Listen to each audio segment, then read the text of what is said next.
Hello everyone. This is a lesson on sequences, converging sequences in university maths, and we can see which of these sequences we have on the screen are converging sequences, and we have the rules. So I have two sequences on the screen, and we need to see which of these sequences and the rules, these are the rules, converge, and then we need to find the limit. Now the first sequence is the AN, so the AN is equal to 5n squared to the power of 4 plus 4 minus n factorial divided by 5 plus 4n to the power of 5 plus 2n factorial. So what we need to do here, we need to divide by the dominant term because it's a fraction. I need to simplify the fraction, and to simplify fractions we divide both numerator and denominator by the dominant term. In this case, the dominant term is the n factorial, okay? Is the term that has the most effective in the sequence, okay? Is the most effective term. Is not the n to the power of 5, but is the n factorial.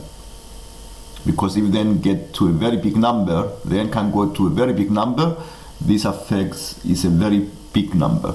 So we divide by the dominant term, numerator and denominator, and we have a simplified version of the rule. And the simplest version of the rule is an equivalent fraction, okay? It's similar to equivalent fractions. So we divide each term by the n factorial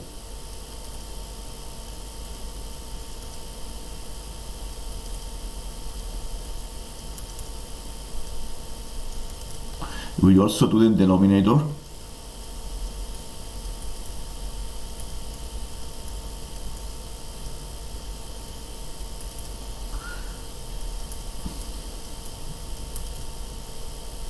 We divide each term by the dominant term, and we simplify the fraction.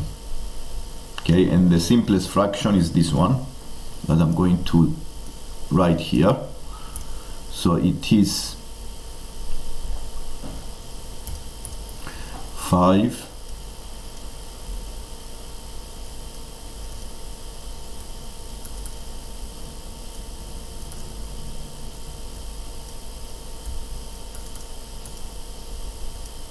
this is 1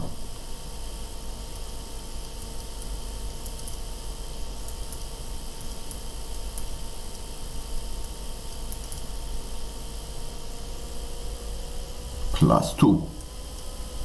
And now looking at this fraction, there are some terms that give you a sequence, a null sequence. A null sequence is a sequence that tends to 0, okay? And using the combination rules, let's see which sequences are null sequences. The null sequence here is the 1 over n factorial. Another sequence is n to the power of 4, because the n factorial is go to infinity, and if you divide a number to infinity, it goes to 0. So now these are the sequences that go to 0.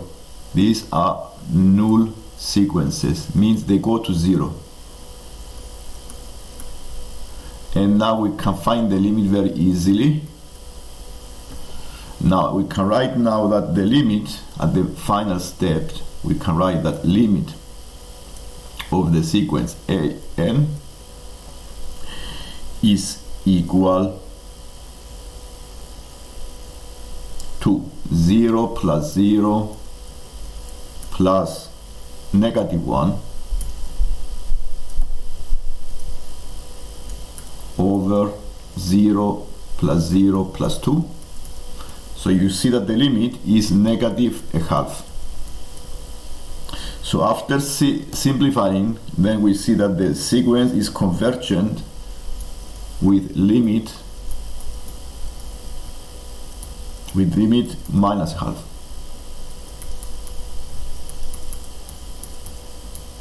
And we can do it similar way the second. Okay, the second sequence is an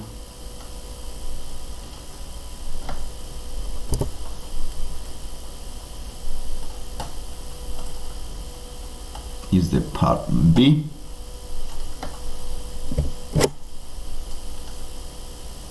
This is the part B that gives you a different type of sequence. If you check the fraction and the terms, we still need to divide by the dominant term. Okay, so dividing by the dominant term,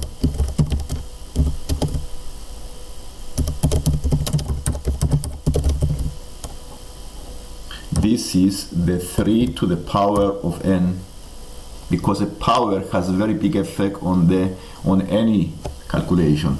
Okay, so the dominant term is 3 to the power of n. So I go and divide again all of the terms by the dominant term. So my sequence is this one. Okay, I divide by, so this becomes -1 to the power of n over 1 minus 7 over 3 to the power of n. And now the null sequences. Let's see the null sequences. The null sequence is the 1 over 3 to the power of n. This is a null sequence, it goes towards 0. And then by the combination rules, we need to use the combination rules and examine all the even numbers and all the odd numbers when the n goes to infinity, because of course we have the -1 to the power of n. Okay, and this affects the terms. The -1 affects the term, so we need to use the combination rules. We need to use the combination rules.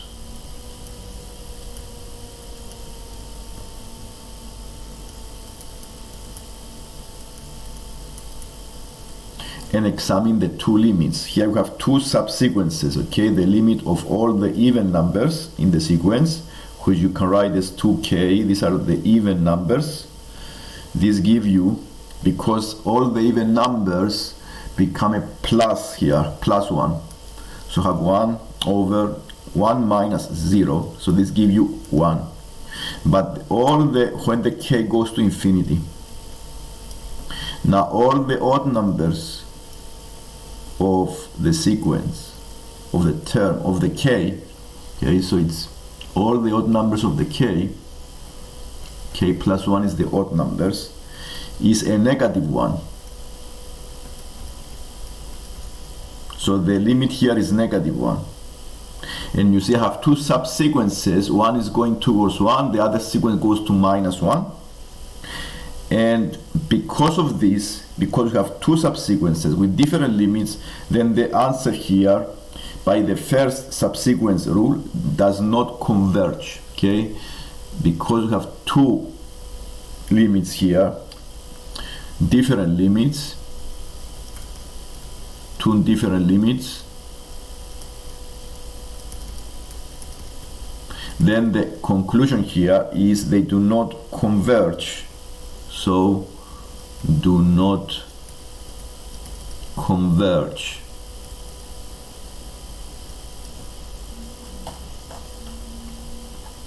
Using the first subsequent rule.